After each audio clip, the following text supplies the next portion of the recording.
हाँ जी, अब मैं आपको अगेन पीडीएफ शो कर रही हूँ, ठीक है। अब आप लोगों को मे बी शो हो जाएगा, दिख जाएगा, रुकिए आप लोग, है ना। हाँ जी, अब बताइए आप लोगों को शो हो रहा है, ठीक है। देखिए किसको शो नहीं हो रहा, एक दो को शो नहीं हो रहा ना बस, ठीक है।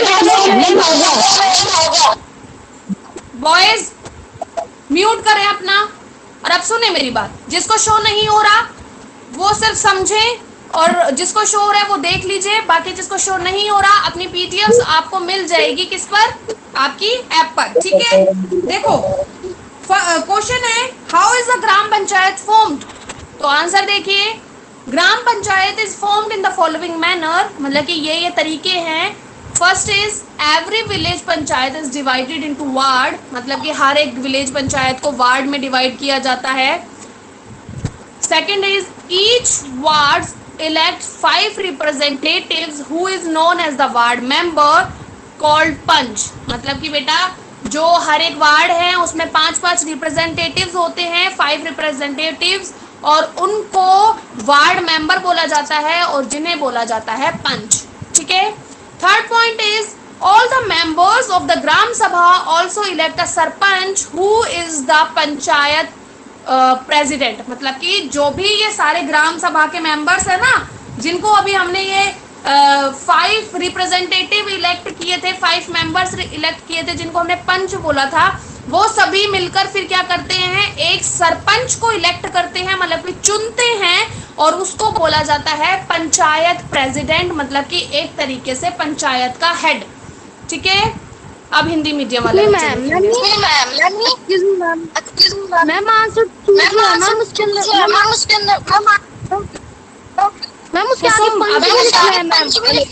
हाँ जी, पंच को ब्रैकेट में लिखेंगे, जैसे मैंने लिखा हुआ है वैसे लिखेंगे, पंच को ब्रैकेट में लिखेंगे आप लोग, ठीक है। और बेटा काट के ऊपर लिखा हुआ है, इसका मतलब है आप लोगों को कटिंग करके नहीं लिखनी है, आप लोगों को क्लीन लिखना है। मैं क्या अपना सर्च वगैरह करती हूँ, तो जो मुझे बेस्ट से बेस्ट चीज लगती है वो मैं आप लोगों के लिए डालती हूँ, तो थोड़ा सा चेंज करना पड़ जाता है, ठीक है।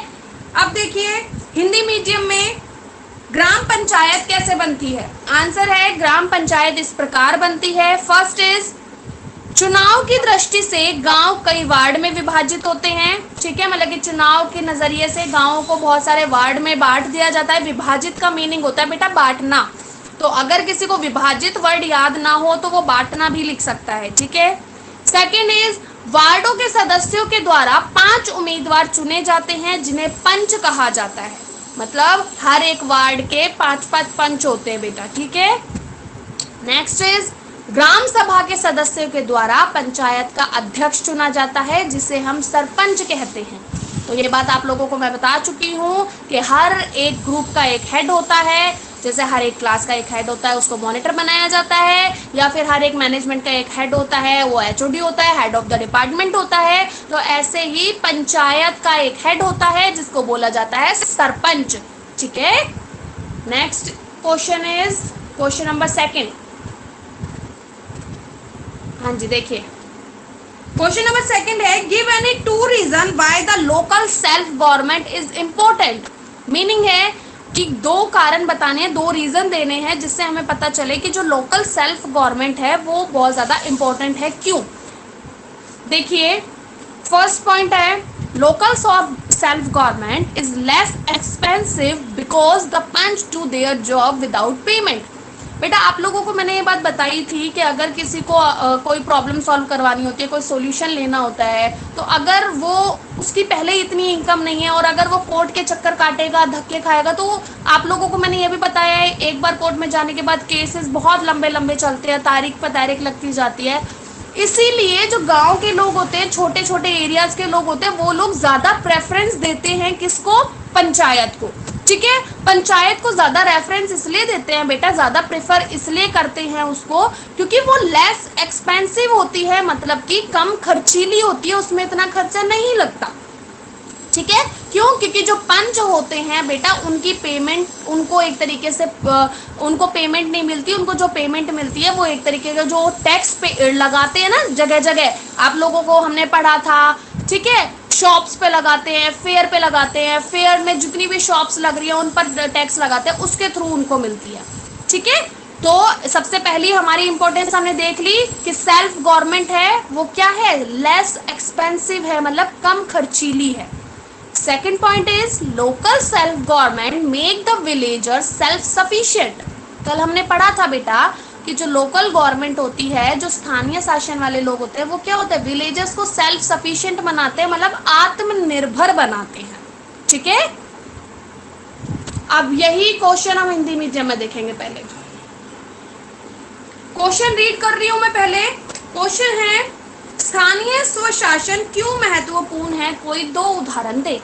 पहला देखिए, स्थानीय स्वशासन प्रणाली कम खर्चीली होती है क्योंकि पंच बिना अपना वेतन के काम करते हैं। बेटा ये मैं आप लोगों के लिए रीड कर रही हूँ, समझा मैं आप लोगों को ऑलरेडी चुकी हूँ। ठीक है, सेकंड पॉइंट है यह ग्रामवासियों को आत्मनिर्भर बनाती है। ठीक है, जिसको हमने पढ़ा सेल्फ सफिशिएंट। ठीक है, now the third question is,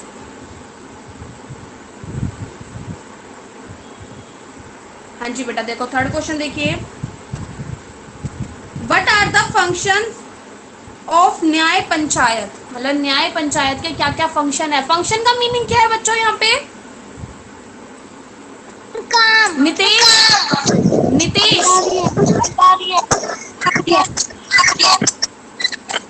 Janvi क्या है बेटा फंक्शन का मीनिंग, कार्य। वेरी गुड, यहाँ पे बात है फंक्शन का मीनिंग है कार्य। ओके ओके, यहाँ पे वो फंक्शन का मीनिंग नहीं है पार्टी फंक्शन का, यहाँ पे ये फंक्शन वर्ड आ रहा है काम के लिए। तो देखो हम न्याय पंचायत के क्या क्या काम है, न्याय पंचायत किन किन कामों को डील करती है। देखो न्याय panchayat deals with the minor criminal, मतलब कि छोटे मोटे क्रिमिनल। क्रिमिनल का मैंने आपको क्या बताया था, मार धाड़ वाले, है ना। And civil cases, civil cases होते हैं बेटा जो हमारे प्राइवेट, जैसे हमारी प्रॉपर्टी के अकॉर्डिंग हो गया, हमारे जैसे कि कैश में किसी ने धोखाधड़ी कर ली, ठीक है, हमारी संपत्ति के साथ कोई धोखाधड़ी कर लेता है, ठीक है। और छोटे मोटे जो केसेस वगैरह होते हैं ना, डाइवोर्स केसेस वगैरह, ये सारी चीज होती है सिविल केसेस। ठीक है बेटा, वासु अपना म्यूट करो। सच एज पिटी थीफ, बेटा पिटी थीफ का मीनिंग भी होता है छोटी मोटी चोरी चकारी जो हो जाती है। ठीक है, वो चीटिंग, चीटिंग आप लोगों को सबको पता है, धोखाधड़ी जो होता है। ठीक है, छल कपट जिसको बोलते हैं, आप लोगों को पता है छल कपट कैसे होता है, झूठ बोलकर अपनी जमीन अपने नाम करा लेना या पैसा अपने अंडर ज्यादा ले लेना, है ना। And physical attack on a person, मतलब कि थोड़ी बहुत जैसे गाँव में या घरों में आपस में मारधाड़ हो जाती है ना, उनको लेके जो केसेस हो जाते हैं, ये सभी न्याय पंचायत उन केसेस को डील करती है, मतलब छोटे लेवल के केसेस को। ठीक है, अब हम हिंदी मीडियम में ये क्वेश्चन पढ़ते हैं।